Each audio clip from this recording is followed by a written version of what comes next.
ರಾಜಧಾನಿ ಬೆಂಗಳೂರಿನಲ್ಲಿ ಶುರುವಾಗಿದೆ ಕುಡಿಯುವ ನೀರಿಗಾಗಿ ಹಾಹಾಕಾರ. ನೀರಿನ ಸಮಸ್ಯೆಗಾಗಿ ಎಷ್ಟೇ ಮನವಿಯನ್ನ ಮಾಡಿಕೊಂಡರೂ ಕೂಡ ಜನಪ್ರತಿನಿಧಿಗಳು ಏನು ಮಾಡ್ತಿದ್ದಾರೆ ಅನ್ನುವಂತಹ ಪ್ರಶ್ನೆಯನ್ನ ಬೆಂಗಳೂರಿಗರು ಮಾಡ್ತಾ ಇದ್ದಾರೆ. ಐಟಿ ಸಿಟಿಯ ಹಲವು ಕಡೆ ನೀರಿಗಾಗಿ ತೀವ್ರ ಪರದಾಟ ಪಡುವಂತಹ ಪರಿಸ್ಥಿತಿ. ಮುಂದಿನ ತಿಂಗಳಿಂದ ಮತ್ತಷ್ಟು ನೀರಿನ ಅಭಾವವಾಗುವ ಸಾಧ್ಯತೆ ಇದೆ. ಪ್ರೈವೇಟ್ ವಾಟರ್ ಟ್ಯಾಂಕ್ ಖರೀದಿ ಮಾಡೋದಕ್ಕೆ ತಯಾರಿ ಕೂಡ ನಡೆದಿರೋದು. ಈಗಾಗಲೇ ಸರ್ಕಾರಕ್ಕೆ ಜಲಮಂಡಳಿ ಪ್ರಸ್ತಾವನೆಯನ್ನು ಕೂಡ ಸಲ್ಲಿಸಿದೆ. ವಿಚಾರವಾಗಿ ಬೆಂಗಳೂರಿಗೆ ತಿಂಗಳಿಗೆ 1.5 TMC ನೀರು ಬೇಕು. ಆದರೆ ಅಷ್ಟೊಂದು ಸಮರ್ಪಕ ನೀರು ಮುಂದಿನ ತಿಂಗಳಿಂದ ಕಷ್ಟ ಆಗ್ಬೋದು. ಹೀಗಾಗಿ ಪ್ರೈವೇಟ್ ಟ್ಯಾಂಕರ್ಗಳನ್ನು ಖರೀದಿ ಮಾಡೋದಕ್ಕೂ ಕೂಡ ಜಲಮಂಡಳಿ ಈಗಾಗಲೇ ಸರ್ಕಾರಕ್ಕೆ ಪ್ರಸ್ತಾವನೆಯನ್ನು ಸಲ್ಲಿಸಿದೆ. ಯಾವಾಗ ಕಾವೇರಿ ನೀರು ಕಡಿಮೆ ಆದ ತಕ್ಷಣ ಬೋರ್ವೆಲ್ ಡಿಪೆಂಡ್ ಆಗುತ್ತೆ. ಅಲ್ಲ, ಕಾವೇರಿ ಬೋರ್ವೆಲ್ ನೀರು ಕಡಿಮೆ ಆದ ತಕ್ಷಣ ಕಾವೇರಿ ಡಿಪೆಂಡ್ ಆಗುತ್ತೆ. ಡ್ರಾ ಹೆಚ್ಚಿಗೆ ಮಾಡ್ತಿದ್ದಾರೆ, ಇನ್ನೊಬ್ರು ನೀರು ಹೋಗೋಲ್ಲ, ತೊಂದರೆ ಆಗುತ್ತೆ. ನಾನು ಗ್ಯಾರಂಟಿ ಕೊಡೋಲ್ಲ. ಸ್ಟೇಟಸ್ ನಾವಂತೂ ಪ್ಲ್ಯಾನ್ ಮಾಡ್ಕೊಂಡಿದ್ವಿ, ಹೇರಿಂಗ್ ಮಾಡಬೇಕು ಅಂತ ಡಿಸೈಡ್ ಮಾಡಿದ್ವಿ. ಸೊ ಆದಷ್ಟು ಫಿಲ್ಲಿಂಗ್ ಪಾಯಿಂಟು ಎಷ್ಟು ಬರ್ತಿದ್ವಿ. DC ಅವರಿನ ಟೈಮ್ ಇದೆ, ಈ ತಿಂಗಳೆಲ್ಲ ಕನ್ಸಲ್ಟ್ ಮಾಡಿ ಹೆಚ್ಚಾಗಿ ವಾಟರ್ ಟ್ಯಾಂಕರ್ ತೊಗೋಬೇಕಂತಂದು ನಮಗೆ ಕೊಡಿಸಿ ಅಂತಂದು ಪ್ರೈವೇಟ್ ವಾಟರ್ ಟ್ಯಾಂಕರ್ ತೊಗೊಂಡು ನಮ್ಮ ಅಪ್ರಾಕ್ಸಿಮೇಟ್ಲಿ ನಾನು ಪ್ರಿಪೇರ್ ಮಾಡಿಲ್ಲ. ಅಪ್ರಾಕ್ಸಿಮೇಟ್ಲಿ ಒಟ್ಟು ತೊಗೊಳ್ತೀವಿ. ಫಸ್ಟ್ ಹಂತ ತೊಗೊಳ್ತೀವಿ. ಫಸ್ಟ್ ಈ ಮಾರ್ಚ್ ತಿಂಗಳು ಇಷ್ಟು, ಏಪ್ರಿಲ್ ತಿಂಗಳು ಇಷ್ಟು, ಪವಣೆ ಆದಂಗೆಲ್ಲ ಹೆಚ್ಚು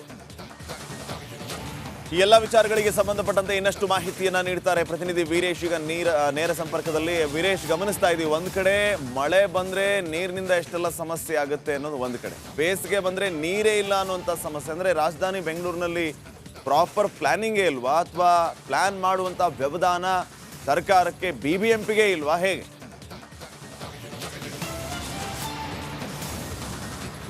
ಶ್ರೀಪಾದ್ ಪಾಟೀಲ್ ಡಿಸೆಂಬರ್ನಿಂದಲೇ ಕಾವೇರಿ ನೀರಿಗಾಗಿ ಅದು ಬೆಂಗಳೂರು ಜನ ಪರದಾಡೋ ಪರಿಸ್ಥಿತಿ ನಿರ್ಮಾಣ ಮಾಡಿದರು. ಮತ್ತೊಂದು ಕಡೆ ಜಲಮಂಡಳಿ ವಿರುದ್ಧ ಆಕ್ರೋಶ ಅವರು ಹಾಕಿದ್ರು. ಯಾಕಂದರೆ ಸಮರ್ಪಕವಾಗಿ ನೀರು ಬರ್ತಿಲ್ಲ, ಕಾವೇರಿ 1.1 ಯೋಜನೆ ಸರಿಯಾಗಿ ಆಗಿಲ್ಲ. ಹೀಗಾಗಿ ಎಲ್ಲೇ ಒಂದು ಕಡೆ ಈ ಒಂದು ಸಮಸ್ಯೆ ಜಾಸ್ತಿ ಆಗ್ತಿದೆ. ಹೀಗಾಗಿ ಜಲಮಂಡಳಿ ಅಧಿಕಾರಿಗಳು ಪರಿಶೀಲನೆ ಮಾಡಿ ನೀರು ಬಿಡೋ ವ್ಯವಸ್ಥೆ ಮಾಡಿಲ್ಲ. ಮತ್ತೊಂದು ಕಡೆ ಈ 110 ಹಳ್ಳಿಗಳಲ್ಲಿ ಇನ್ನೂ ಜಲಮಂಡಳಿ ಇನ್ನೂ ಅಲ್ಲಿ ಕಾವೇರಿ ಆ ನೀರು ಸರಬರಾಜು ಮಾಡ್ತಿಲ್ಲ. ಹೀಗಾಗಿ ಆ ಒಂದು ಭಾಗದಲ್ಲಿ ತುಂಬ ಸಂಕಷ್ಟಕ್ಕೆ ಒಳಗಾಗಿದ್ದಾರೆ. ಯಾಕಂದರೆ ಆ ಒಂದು 110 ಹಳ್ಳಿ ಭಾಗದಲ್ಲಿ ಬೋರ್ವೆಲ್ ಮುಖಾಂತರ ನೀರು ಏನು ತೆಗೆದುಕೊಳ್ತಾರೆ. ಬಟ್ ಇದೀಗ ಬೋರ್ವೆಲ್ಗಳು ಸಹ ಬತ್ತಿ ಹೋಗಿದೆ. ಹೀಗಾಗಿ ಎಲ್ಲೇ ಒಂದು ಕಡೆ ಸಿಟಿ ಜನರು ನೀರಿಗಾಗಿ ಪರದಾಡೋ ಪರಿಸ್ಥಿತಿ ನಿರ್ಮಾಣವಾಗ್ತಿದೆ. ಅದಲ್ಲದೆ ಇನ್ನು ಮುಂದಿನ ತಿಂಗಳು ಅಂದರೆ ಬೇಸಿಗೆ ಆರಂಭವಾಗಿದೆ, ಇನ್ನು ಚಳಿಗಾಲ ಮುಂಚಿತವಾಗಿ ಬೇಸಿಗೆ ಆರಂಭವಾಗಿದೆ. ಹೀಗಾಗಿ ಹಲವು ಕಡೆ ಪ್ರೊಟೆಸ್ಟ್ ಆಗ್ತಿದೆ, ಸರಿಯಾಗಿ ನೀರು ಬರ್ತಿಲ್ಲ. ಯಾಕಂದರೆ ವಾರಕ್ಕೆ 3 ಬಾರಿ ಕಾವೇರಿ ನೀರು ಬರ್ತಿತ್ತು, ಬಟ್ ಇದೀಗ ವಾರಕ್ಕೆ 1 ಬಾರಿ ನೀರು ಬರ್ತದೆ. ಹೀಗಾಗಿ ಏನು ಮಾಡಬೇಕು ಎಂಬ ಗೊತ್ತಾಗ್ತಿಲ್ಲ. ಮತ್ತೊಂದು ಕಡೆ ಶುದ್ಧ ನೀರಿನ ಘಟಕ ಬಂದ್ ಆಗ್ತಿದ್ದಾವೆ. ರಿಪಬ್ಲಿಕ್ ಕಾಂಡ ರಿಯಾಲಿಟಿ ಚೆಕ್ನಲ್ಲಿ ಬಯಲಾಗಿದೆ. ಸರ್ಕಾರಕ್ಕೆ ತಿಳಿಸುವ ಪ್ರಯತ್ನ ಮಾಡಿ, ಬಟ್ ಇನ್ನೂ BBMP ಅಧಿಕಾರಿಗಳು ಎಚ್ಚೆತ್ತುಕೊಂಡಿಲ್ಲ. ಹಲವು ಭಾಗಗಳಲ್ಲಿ ಶುದ್ಧ ನೀರಿನ ಘಟಕಗಳು ಬಂದಾಗಿದ್ದಾವೆ. ತಿಂಗಳಿಗೆ 1.5 TMC ನೀರು ಬೇಕಾಗುತ್ತೆ ಬೆಂಗಳೂರಿಗೆ. ಹೀಗಾಗಿ ಜಲಮಂಡಳಿ ಅಧಿಕಾರಿಗಳು ಇನ್ನೂ ಎಚ್ಚೆತ್ತುಕೊಂಡಿಲ್ಲ. ಬಟ್ ಇದೀಗ ಪ್ರಸ್ತಾವನೆ ಸಲ್ಲಿಸಿದ್ದಾರೆ ಸರ್ಕಾರಕ್ಕೆ, ಅಂದರೆ ಪ್ರೈವೇಟ್ ವಾಟರ್ ಟ್ಯಾಂಕ್ ಖರೀದಿಸಲು. ಯಾಕಂದರೆ ಮುಂದಿನ ತಿಂಗಳು ಮಾರ್ಚ್ ಮತ್ತು ಏಪ್ರಿಲಲ್ಲಿ ನೀರಿನ ಅಭಾವ ಜಾಸ್ತಿ ಆಗ್ಬೋದು, ಸಮಸ್ಯೆ ಆಗ್ಬೋದು. ಹೀಗಾಗಿ ಸರ್ಕಾರಕ್ಕೆ ಪ್ರಸ್ತಾವನೆ ಸಲ್ಲಿಸಿದರೆ, ಅದಲ್ಲದೆ ನೋಡಲ್ ಅಧಿಕಾರಿಗಳನ್ನು ಆ ಒಂದು ಏರಿಯಾಗಳಲ್ಲಿ ಅಪಾಯಿಂಟ್ಮೆಂಟ್ ಮಾಡಲು ಮುಂದುವರಿಸಿದ್ದಾರೆ. ಯಾಕಂದರೆ ಎಲ್ಲೆಲ್ಲಿ ನೀರಿನ ಸಮಸ್ಯೆ ಇದೆ ಬೇಗ ತಿಳಿಸುವ ಕೆಲಸ ಆಗಬೇಕು ಮತ್ತು ಸಮಸ್ಯೆಯನ್ನು ಮುಕ್ತಿ ಮಾಡಲು ಇದೀಗ ಜಲಮಂಡಳಿ ಅಧಿಕಾರಿಗಳು ಸರ್ಕಾರಕ್ಕೆ ಪ್ರೈವೇಟ್ ಟ್ಯಾಂಕ್ ಖರೀದಿಸಲು ಮತ್ತು ಹಣ ಬಿಡುಗಡೆ ಮಾಡಲು ಪ್ರಸ್ತಾವನೆ ಸಲ್ಲಿಸಿದರೆ. Shripad Patil. Okay, thank you Veeresh ಮಾಹಿತಿಗಾಗಿ. ನೋಡಿ, ಕರಾವಳಿ ಭಾಗದಲ್ಲಿ ಲೋಕಸಭೆ ಚುನಾವಣೆಯ ರಂಗು ಹೆಚ್ಚಾಗ್ತಾ ಇದೆ. ಈ ಬಾರಿ ಸಂಸದ ನಳಿನ್ ಕುಮಾರ್ ಕಟೀಲ್ ಅವರಿಗೆ ಟಿಕೆಟ್ ಮಿಸ್ ಆಗುವ ಸಾಧ್ಯತೆಗಳು ಕಂಡು ಬರ್ತಾ ಇದೆ. ಬ್ರಿಜೇಶ್ ಚೌಟ, ಸತ್ಯಜಿತ್ ಸೂರತ್ಕಲ್ ಹೆಸರು ಸದ್ಯ ಮುಂಚೂಣಿಯಲ್ಲಿದೆ. ಪ್ರವೀಣ್ ನೆಟ್ಟಾರು ಹತ್ಯೆ ಬಳಿಕ ಕಟೀಲ್ ವಿರುದ್ಧ ಆಕ್ರೋಶ ಹೆಚ್ಚಾಗಿದೆ ಆ ಭಾಗದಲ್ಲಿ. ಹೀಗಾಗಿ ನಳಿನ್ ಕುಮಾರ್ ಕಟೀಲ್ ಬದಲು ಬೇರೆಯವರಿಗೆ ಟಿಕೆಟ್ ನೀಡೋ ಸಾಧ್ಯತೆ ಇದೆ ಅಂತ ಹೇಳಲಾಗ್ತಾ ಇದೆ. ಇದನ್ನ ಸೂಕ್ಷ್ಮವಾಗಿ ಕಾಂಗ್ರೆಸ್ ನಾಯಕರು ಕೂಡ ಗಮನಿಸುತ್ತಿದ್ದಾರೆ.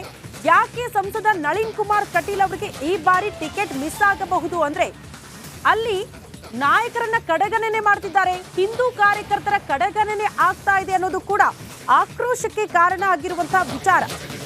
ದೊಡ್ಡ ಮಟ್ಟದ ಆಕ್ರೋಶ ಇರೋ ಕಾರಣದಿಂದ ಈ ಬಾರಿ ಕಟೀಲ್ ಅವರಿಗೆ ಟಿಕೆಟ್ ಮಿಸ್ ಆಗೋ ಸಾಧ್ಯತೆಗಳಿದೆ. ಪ್ರವೀಣ್ ನೆಟ್ಟಾರು ಹತ್ಯೆ ಬಳಿಕವಂತೂ ಕಾರ್ಯಕರ್ತರ ಸಿಟ್ಟು ತಾರಕಕ್ಕೇರಿದೆ. ಪ್ರವೀಣ್ ನೆಟ್ಟಾರು ಹತ್ಯೆ ಆಗುತ್ತೆ, ಆ ನಂತರ ಆ ಭಾಗದ ಕಾರ್ಯಕರ್ತರ ಆಕ್ರೋಶ ಸಂಸದರ ವಿರುದ್ಧವಾಗಿ. ಕಾರ್ಯಕರ್ತರು ಕಾರು ಅಲುಗಾಡಿಸಿದ್ರು. ಆ ಪ್ರಕರಣವನ್ನು ಕೂಡ ನಾವು ನೆನಪು ಮಾಡ್ಕೊಳ್ಬೇಕು. ಆ ಬಳಿಕವಂತೂ ನಳಿನ್ ಕುಮಾರ್ ಕಟೀಲ್ ಅವರ ವರ್ಚಸ್ಸಿಗೆ ದೊಡ್ಡ ಮಟ್ಟದ ಧಕ್ಕೆ ಆಗಿದೆ.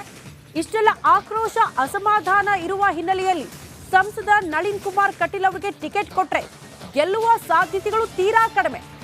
ಹಾಗಾಗಿ ಬೇರೆಯವರಿಗೆ ಮಣೆ ಹಾಕೋ ಸಾಧ್ಯತೆಗಳು ಇದೆ ಈ ಬಾರಿ ಅಂತ ಹೇಳಲಾಗ್ತಾ ಇದೆ.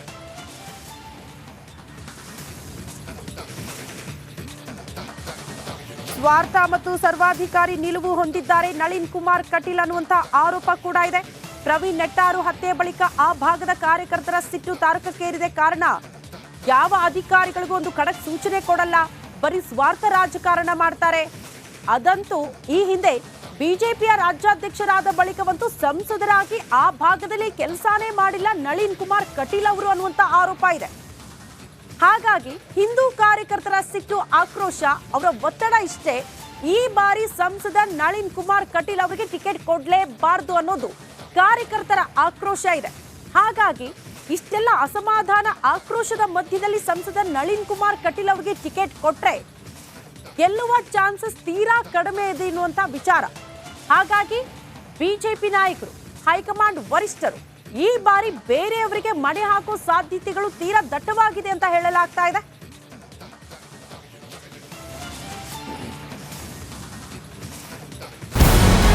ನಮಸ್ಕಾರ, ಕರ್ನಾಟಕ ಪ್ರೈಮ್ ಟೈಮ್ಗೆ ಸ್ವಾಗತ.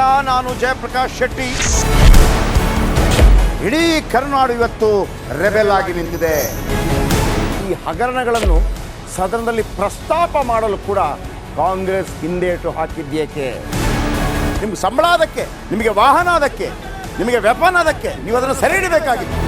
ನೀವು ವಿದ್ಯುತ್ ಬರ ಇದೆ ಅಂತ ಹೇಳ್ತಾ ಇದ್ದೀರಿ, ಎಲ್ಲಿ ಬರ ಇದೆ ನೀವು ಹೇಳಬೇಕು. ಪಾಕಿಸ್ತಾನ್ ಆಕ್ಯುಪೈಡ್ ಕಾಶ್ಮೀರ್ ಅದು ಎಂದೆಂದಿಗೂ ನಮ್ಮದು. 40 ಮೆಷಿನ್ಗಳು ತಂದಿತ್ತು ನೋಟ್ ಎಣಿಸುವುದಕ್ಕೆ, ಅದೇ ಹಾಳಾಯಿತು. ಮಥುರಾದ ಗಲಾಟೆ ಇದೆಯಲ್ಲ, ಅದು ಸ್ಥಳೀಯವಾಗಿ ಕೂತು ಪರಿಹರಿಸಬಹುದಾದಂಥ ಕಾನೂನಿದೆ.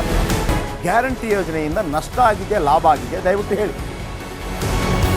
Dawood Ibrahim most wanted criminal ಯಾವಾಗಾದ ಅಂದರೆ ಇಲ್ಲಿ ತನಕ ಭಾರತ ದೇಶದಲ್ಲಿ ಓರ್ವ ದಲಿತ ಪ್ರಧಾನಿಯಾದಂಥ ಇತಿಹಾಸವೇ ಇಲ್ಲ. ರಿಪಬ್ಲಿಕ್ ವರ್ಲ್ಡ್ ಆಪ್ ಇದು ಕೇವಲ ಅಪ್ಲಿಕೇಶನ್ ಅಲ್ಲ, ಸಮಗ್ರ ಸುದ್ದಿಗಳ ಸಂಪರ್ಕ ಮಾರ್ಗಕ್ಕೆ ಕ್ರಾಂತಿಕಾರಿ ಬದಲಾವಣೆ.